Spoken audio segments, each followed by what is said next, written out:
Assalamualaikum warahmatullahi wabarakatuh. Alhamdulillahilladzi an'ama alaina bini'matil imani wal islam. Wassalatu wassalamu ala sayyidina Muhammadin khairil anam wa ala alihi wa ashabihi wa atsba'ihi wa ummatihi ala dawam, amma ba'du. Sahabat rohis yang berbahagia, dalam salah satu riwayat hadis sahih yang disampaikan oleh Al-Bukhari, yang diterima dari sahabat Anas radhiyallahu anhu, satu ketika baginda Rasulullah sallallahu alaihi wasallam pernah menceritakan satu peristiwa yang terjadi pada perang Mu'tah di negeri Syam. Pada saat itu, pada saat peperangan terjadi, akhadhar rayah Zaidun, panji perang, bendera yang menjadi simbol perjuangan, dipegang oleh sahabat Zaid. Fa'usiba, akan tetapi pada saat itu kemudian sahabat Zaid gugur di medan pertempuran. Tsumma akhadha Ja'far, lalu kemudian sahabat Ja'far mengambil alih bendera tadi. Fa'usiba, namun Ja'far pun tidak lama kemudian gugur di medan pertempuran itu. Lalu kemudian tsumma akhadha Ibnu Rawahah, panji yang jatuh dari tangan sahabat Ja'far diambil alih oleh sahabat Ibnu Rawahah. Namun apa yang terjadi sahabat rohis? Ibnu Rawahah pun saat itu gugur di medan pertempuran. Dalam waktu yang bersamaan, baginda Rasulullah melihat dan para sahabat melihat bagaimana kondisi Rasul pada saat itu. Wa ainahu tadzrifan, kedua mata Rasulullah berlinang air mata melihat para sahabatnya yang gugur dan melihat panji yang merupakan simbol dari sebuah perjuangan jatuh di medan pertempuran. Pada akhirnya akhadhar rayah saifun min suyufillah, atas inisiatif sendiri sahabat Khalid bin Walid yang mendapatkan gelar saifun min suyufillah mengambil bendera yang terjatuh di medan pertempuran tadi, sehingga dibawanya oleh sahabat Khalid bin Walid, dan pada akhirnya peperangan pun dimenangkan oleh kaum muslimin.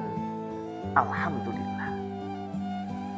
Sahabat rohis yang berbahagia, hadis yang diriwayatkan oleh Al-Bukhari dari sahabat Anas radhiyallahu an tadi menegaskan kepada kita bahwa bendera yang menjadi simbol perjuangan, bendera yang menjadi simbol dari kebersamaan umat Islam adalah sesuatu yang harus kemudian kita perjuangkan dan kita hormati bersama. Begitupun halnya dengan kita sebagai bangsa dan negara Indonesia. Kita memiliki simbol negara. Bendera merah putih adalah simbol dari perjuangan bangsa kita.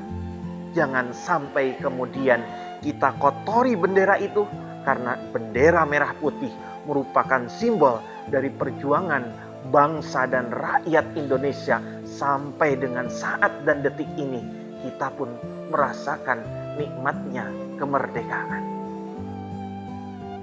Lalu sahabat rohis yang berbahagia, bagaimana sebenarnya hukum kita hormat terhadap bendera pada saat upacara?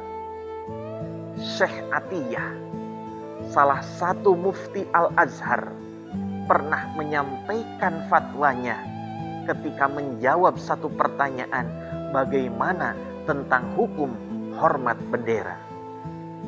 Dalam sebuah statementnya beliau menyampaikan, Fatahiyatul alam bin nasyid wal isyarati yadi biwad'i muayyanin biwad'in muayyanin is'arun bil wala'i lil watani wa dzalika la yadkhulul ibadata lahu.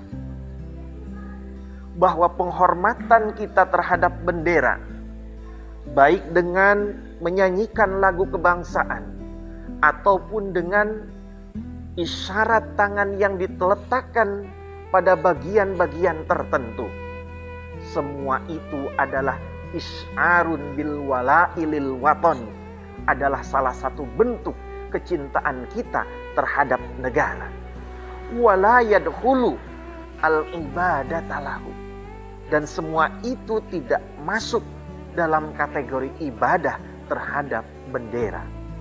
Artinya, menghormati bendera, menghormati sangsaka merah putih bukan berarti kita menyembah dan beribadah kepada bendera itu sendiri.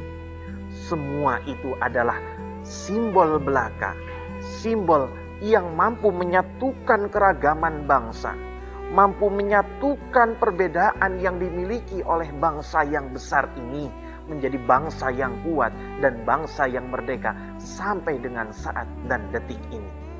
Mudah-mudahan kita semakin yakin dengan komitmen kebangsaan kita bahwa tidak ada masalah dengan hormat kita terhadap bendera pada saat kita mengikuti upacara kenegaraan. Hormat bendera adalah simbol dari komitmen kebangsaan dan kesetiaan kita terhadap negara. Hormat bendera bukan berarti kita menyembah terhadap bendera. Bendera hanyalah sebatas simbol yang mampu mempersatukan keragaman yang ada di negeri tercinta Indonesia. Mudah-mudahan bermanfaat. Kurang dan lebihnya mohon maaf. Wallahul muwafiq ila aqwamit thoriq. Wassalamualaikum warahmatullahi wabarakatuh.